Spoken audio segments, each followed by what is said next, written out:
রাজ্যের অন্যতম সংবাদ মাধ্যম টাইমস 24 নেটওয়ার্কের খবরের জেরে 9 বছরের শিশুকন্যা হালিম আক্তার ফিরে পেল মায়ের কোল। শারীরিক দুর্বলতার জন্য হালিম বর্তমানে আইজিএম হাসপাতালের শিশু বিভাগে চিকিৎসাধীন। তার ফিরে আসায় স্বস্তির নিঃশ্বাস নামল পরিবারে।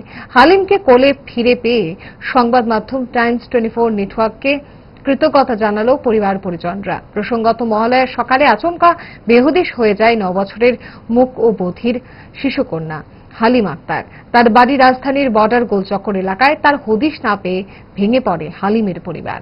পরদিন পশ্চিম থানায় দায়ের হয় মিসিং ডায়েরি।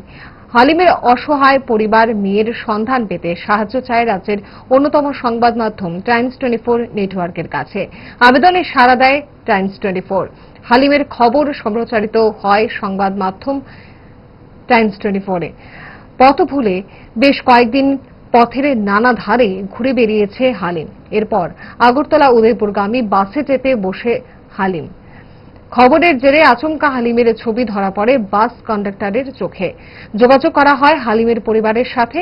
আজ হালিমকে নিয়ে আসা হয় নাগেরজলায়। সেখানেই পরিবারের সদস্যদের হাতে হস্তান্তর করা হয় হালিমকে। বেশ কিছুদিনের ধকল আর প্রয়োজনীয় খাবারের অপ্রতুলতায় শারীরিকভাবে দুর্বল হয়ে পড়া হালিমকে তড়িঘড়ি নিয়ে আসা হয় আইজিএম হাসপাতালে। চিকিৎসকরা তার শারীরিক পরীক্ষা নিরীক্ষা সেরে তাকে ভর্তি রাখার সিদ্ধান্ত নেয়। এখন হালিম চিকিৎসিত হচ্ছে হাসপাতালের শিশু বিভাগে। ঘটনার প্রতিক্রিয়ায় হালিমের মাসি সংবাদ মাধ্যম টাইমস 24 নেটওয়ার্ককে কৃতজ্ঞতা জানিয়েছেন ফোনে। কি জানালেন হালিমের মাসি, শোনাবো। পাইছি ম্যাডাম, হেরে এই খবরের চ্যানেলে দেওয়া নে। হ্যাঁ, খবরের চ্যানেলে দেওয়া আমরা কালকা ওই কি এটা কি তাবানি টাইম নিউজ এই খবরের দিছি পরে আমরা।